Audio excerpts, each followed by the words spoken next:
जय हिंद, नमस्कार, welcome to lockdown study. दोस्तों, हाल ही में आप लोगों ने एक वीडियो देखा होगा जो ट्विटर में और सोशल मीडिया में काफ़ी ज़्यादा वायरल हो रहा है, जिसको अभ्यर्थी खासकर वर्ग जो है वो काफ़ी पसंद कर रहा है। राहुल गांधी अभी दिल्ली गए हुए थे और वहाँ पर जो यूपीएससी के एस्पिरेंट्स हैं, यहाँ पे आप लोग देख पाएंगे, उनसे बात की उन्होंने और बताया अभ्यर्थियों ने उनको कि लगभग यहाँ पर 10 लाख जो अभ्यर्थी वो फॉर्म डालते हैं यूपीएससी में और 1000 के आसपास पोस्ट रहती है और बहुत ही कम बच्चे सिलेक्ट हो पाते हैं। और इसके बाद राहुल गांधी ने पूछा क्या कोई प्लान बी है आपके पास, तो प्लान बी यहाँ पर नहीं है उन लोगों के पास। और उन्होंने राहुल गांधी ने ट्वीट करके बताया भी कि हमारी जिम्मेदारी बनती है कि हम इन युवाओं को प्लान बी दें और इनका जो भविष्य है वो सुरक्षित करने का प्रयास करें। तो ये बात होगी दिल्ली की है, लेकिन दोस्तों मैं छत्तीसगढ़ से हूँ और छत्तीसगढ़ से अगर मैं बात करता हूँ हमारे राज्य में क्या स्थिति है युवाओं की, तो हमारे राज्य में सर्वोच्च संस्था है यहाँ पर सीजीपीएससी की बात करता हूँ। पीएससी ने प्यून का एग्जाम लिया था, प्यून का मतलब चपरासी का फॉर्म दिया था और 91 पदों पे वैकेंसी निकाली गई थी, 91 पदों पे एग्जाम ले लिया गया था और इसका 6 महीना से अधिक लगभग 1 साल होने वाला है, इसका रिजल्ट अभी तक नहीं दिया गया। तो इस प्रकार से बच्चों का भविष्य सुरक्षित नहीं होगा। सबसे जो मोस्ट अवेटेड जो भर्ती है, अगर मैं बात करूं तो भारत के इतिहास की 2018 में एक वैकेंसी आई थी सीजीएसआई की, सीजी छत्तीसगढ़ सब इंस्पेक्टर की भर्ती आई थी। 2018 में भर्ती आई थी। सबसे जो लोग फॉर्म डाल रहे हैं वो दौड़ भाग रहे हैं, इसकी तैयारी कर रहे हैं और अभी 2023 आ गया है, 2023 आ गया है। केवल इसका एक स्टेज ही कंप्लीट हुआ है अभी तक, केवल लिखित परीक्षा भी कंप्लीट कराई है। अभी मेंस होना है, फिर फिजिकल होना है, फिर इंटरव्यू होना है, फिर दौड़ भाग होना है। तो सबसे खास बात यह है कि इसके लिए अभ्यर्थी 5 साल से दौड़ भाग कर रहे हैं और कभी भी फॉर्मेट चेंज हो जाता है, कभी उनका पाठ्यक्रम चेंज होता है। उनको 2018 में जो अभ्यर्थी फॉर्म डाले थे उनको 2023 में तो ये बात चल रहा है कि अरे अच्छा हमारा मेंस का सिलेबस तो ऐसे है, हमको ऐसे पढ़ना है। मतलब 5 साल से जो फॉर्म डाल के रखे हुए थे अभ्यर्थी लोग, उनको अभी मालूम चल रहा है कि इसका सिलेबस जो मुख्य परीक्षा का है वो इस प्रकार से है। तो ऐसे युवाओं का भविष्य सुरक्षित होगा क्या, ऐसे उनको प्लान भी दिया जाएगा क्या।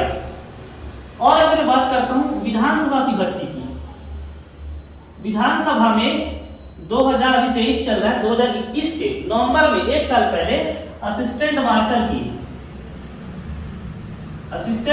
की कुछ वैकेंसीज आई हुई थी।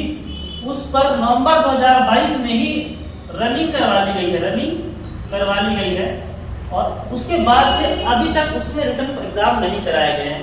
उसी प्रकार 2021 का जो रिजल्ट है वो आरक्षण को बोल करके वो अभी तक रुका हुआ है, जिसका पीएससी का रुका हुआ है। 2500 वैकेंसी लगभग आई थी आपके पास प्यून, 2500 जो वैकेंसी आई थी ये प्यून की है, ये जो थी लाइनमैन की।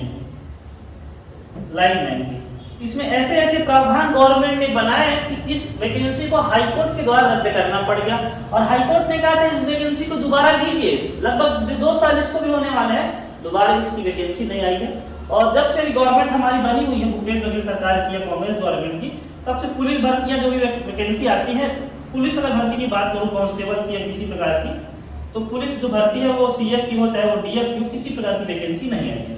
और आपको लग रहा होगा कि ये वीडियो मैं क्यों बना रहा हूँ, क्यों बता रहा हूँ। पहली बात तो जो राहुल गांधी जी वहां पे गए थे अभ्यर्थियों से मिलने, वो तो मेरे दिमाग में आया कि यार यहाँ पर भी उसी प्रकार की समस्याएं चल रही हैं और यहाँ की समस्याओं को उठाना जरूरी हो गया, क्योंकि अब चुनाव का समय आ गया नवंबर 23 में, ये सब मुद्दे कब सॉल्व होंगे।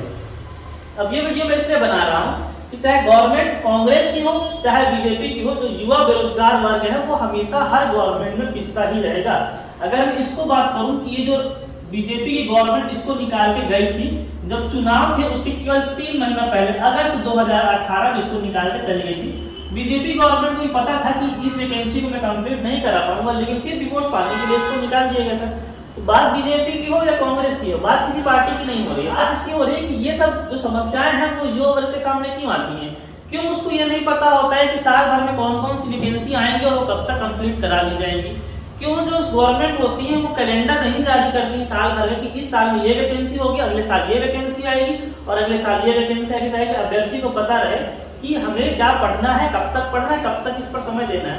और ये केवल स्टेट हमारे राज्य की घटना नहीं है, इसी प्रकार रेलवे का भी अभी यही सब काम चल रहा है। 2019 में फॉर्म डाला गया था, अभी 2023 में सभी को धीरे धीरे करके नियुक्तियां दी जा रही हैं। तो दोस्तों कहने का मतलब यह है कि इस समस्या का समाधान क्या हो सकता है। इस समस्या का समाधान मतलब कोई राजनीतिक पार्टी तो नहीं कर सकती, जहां तक मुझे ऐसा लग रहा है। दोस्तों आप लोग अपने विचार जरूर रखें कमेंट बॉक्स में। साथ में जो मेरा विचार ये है कि जो परीक्षाएं लेने की जिम्मेदारी है ये राज्य सरकार से हटा कर या तो उच्च न्यायालय को दे दी जाए या चुनाव आयोग जैसी कोई ऐसी संस्था को दे दी जाए जो सरकार से थोड़ी सी अलग रहे, सरकार का उसमें हस्तक्षेप कम रहे। लेकिन ये जो वैकेंसी होती है इनको निकालने के लिए आपको वित्त विभाग से परमिशन लेनी पड़ती है। तो वित्त विभाग जनरली गवर्नमेंट के अंदर ही रहेगा और वित्त विभाग से परमिशन लेने के बाद ही वैकेंसी को निकाला जाएगा। अगर वैकेंसी निकालने का जो कार्यक्रम है वो सरकार से हटा दिया जाएगा तभी मुझे ऐसा लगता है ये जो समस्याएं हैं वो सॉल्व हो सकती है। आप सभी लोग इस बारे में क्या सोचते हैं, ये सब भर्तियां कब तक कंप्लीट हो पाएंगी, इसके बारे में आप लोग कमेंट जरूर करें। अगला बात करें दोस्तों आरक्षण का जो विषय है जिससे कारण बोल करके जो वैकेंसी लटकाई गई है, हालांकि इस समय आरक्षण जैसे असिस्टेंट मार्शल की है इसमें एग्जाम देना है, कोई जरूरी नहीं है इसमें आरक्षण का। पुलिस भर्तियां हैं, आप बताइए कितने पद हैं आपके पास खाली पड़े हुए, उस पर आप एग्जाम दे लीजिए। तो कुछ ऐसी वैकेंसियां जहाँ पे आरक्षण की बिल्कुल भी जरूरत नहीं है उन भर्तियों को लिया सकता है। अब छत्तीसगढ़ में आरक्षण का जो है वो 1 मई को सुनवाई होने वाली है, 1 मई 2023, ठीक है 2023। पहले 18 जुलाई को होने वाली थी, अब 1 मई को सुनवाई होने वाली है।